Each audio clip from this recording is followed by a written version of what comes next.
पश्चिम Asia में सिर्फ कई देशों पर ही बारूद नहीं बरस रहा, बल्कि पश्चिम एशिया की राजनीति भी बारूद के ढेर पर बैठी है। और ये राजनीतिक बारूद इस वक्त सबसे ज्यादा पाकिस्तान को जला रहा है। जब अमेरिकी हमलों के जवाब में ईरान ने उन देशों पर भी हमला किया जहां अमेरिकी बेस हैं, उन्हीं में से एक देश है सऊदी अरब। ईरान ने सऊदी अरब की सबसे बड़ी ऑयल रिफाइनरी पर हमला किया था। इसके अलावा यूएस मिलिट्री बेस पर भी हमला किया। लेकिन सऊदी अरब में ईरान के हमलों से सबसे ज्यादा पाकिस्तान घबराया हुआ है।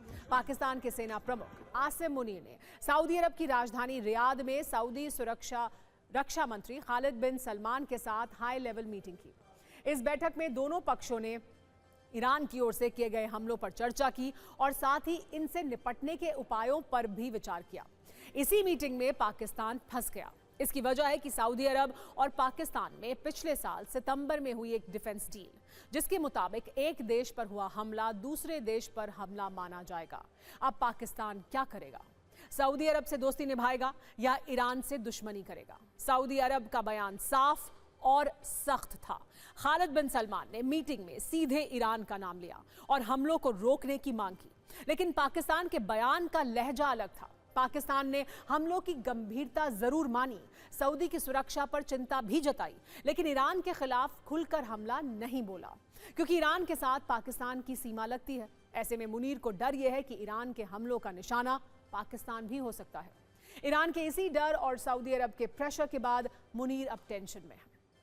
युद्ध जारी है और दोनों तरफ से लंबे युद्ध की तैयारी है, लेकिन मामला तेल पर फंस रहा है। अंतर्राष्ट्रीय बाजार में कच्चे तेल की कीमतें तेजी से बढ़ रही हैं। खासतौर पर ब्रेंट क्रूड की कीमतों में लगातार इजाफा देखा जा रहा है, जिसने दुनिया भर के देशों की चिंता बढ़ा दी है। और इसकी सबसे बड़ी वजह है हॉर्मुज स्ट्रेट में जहाजों की आवाजाही का लगभग बंद होना। ईरान ने हॉर्मुज स्ट्रेट से गुजरने वाले जहाजों पर हमले की चेतावनी दी है, जिसके बाद से शिपिंग कंपनियों के जहाज यहां से नहीं गुजर रहे हैं। एक हफ्ते में हॉर्मुज स्ट्रेट से सिर्फ 125 जहाज गुजरे हैं और जो जहाज यहां से जा रहे हैं वो ईरान की अनुमति से ही गुजर पा रहे हैं। हॉर्मुज से प्रतिदिन 128 से 140 जहाज गुजरते थे, जो अब 10 से 12 रह गए हैं। अब जब तेल की सप्लाई में कमी आई है तो कीमतें बढ़ रही हैं। इस जंग के कारण दुनिया के बाजार में तेल की कीमतें तेजी से बढ़ी हैं। ब्रेंट क्रूड 9% बढ़कर $93 प्रति बैरल के पार पहुंच गया है। तेल की कीमत 2 वर्ष के सबसे ऊंचे स्तर पर पहुंच गई है। कतर के ऊर्जा मंत्री ने उत्पादन रोकने की चेतावनी दी है और इस बात की आशंका है कि युद्ध लंबा खिंचा तो तेल $150 प्रति बैरल तक भी जा सकता है। तेल महंगा होने से ईंधन, ट्रांसपोर्ट और सामान की कीमतें बढ़ेंगी और दुनिया महंगाई की चपेट में आ सकती है। तो तेल के कारण संकट बढ़ रहा है और ये बात सबको पता है। अमेरिका को भी, इजराइल को भी और ईरान को भी इसकी जानकारी है। इतना ही नहीं, इस युद्ध में जिस तरह से ईरान का नुकसान हो रहा है, उसी तरह अरब देशों का भी नुकसान हो रहा है। इसीलिए अब अरब देशों ने इस युद्ध को रोकने की कोशिशें तेज कर दी हैं। जंग खत्म करने के लिए सऊदी और यूएई अमेरिका को मनाने में जुटे हैं। संकट यह है कि इस युद्ध से अरब के बाजार को भारी आर्थिक नुकसान हो रहा है। ब्रेंट क्रूड $87 प्रति बैरल के पार पहुंच चुका है। हॉर्मुज स्ट्रेट से तेल टैंकर टैरिफ 90% तक घटा है। तेल टैंकर ट्रैफिक 90% तक घटा है, जो पूरे अरब के लिए चिंता की बात है।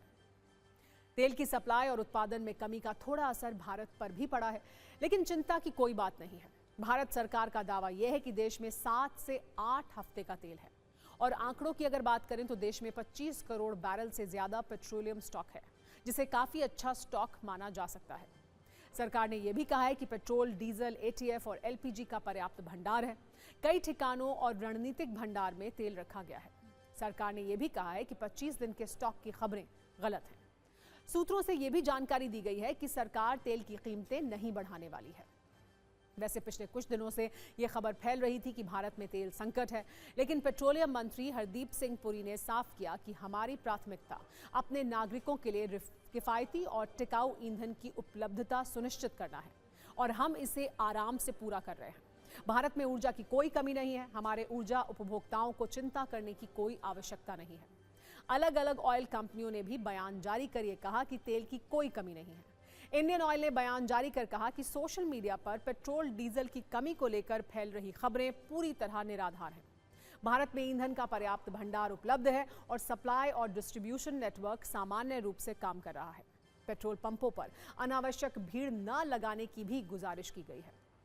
जब सरकार इतना जोर देकर ये कह रही है कि तेल की कमी नहीं है, तो मान लेते हैं कि कमी नहीं है। इस सब के बीच पूरे देश में लिक्विफाइड पेट्रोलियम गैस यानी एलपीजी की कीमतें बढ़ा दी गई हैं। 14.2 किलोग्राम का घरेलू रसोई गैस सिलेंडर 60 रुपए महंगा हो गया है, जबकि कमर्शियल गैस सिलेंडर की कीमत 115 रुपए बढ़ गई है। नई कीमतें 7 मार्च से लागू होंगी।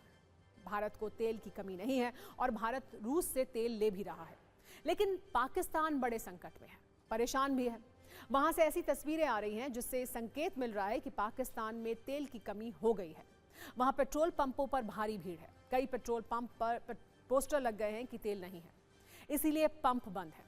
पाकिस्तानी पीएम शहबाज शरीफ और सीडीएफ जनरल आसिम मुनीर के सामने परेशानी यह है कि पाकिस्तान में तेल की भारी किल्लत हो गई है, जिसे देखते हुए सरकार ने एक साथ ही तेल की कीमत 55 रुपए बढ़ा दी है।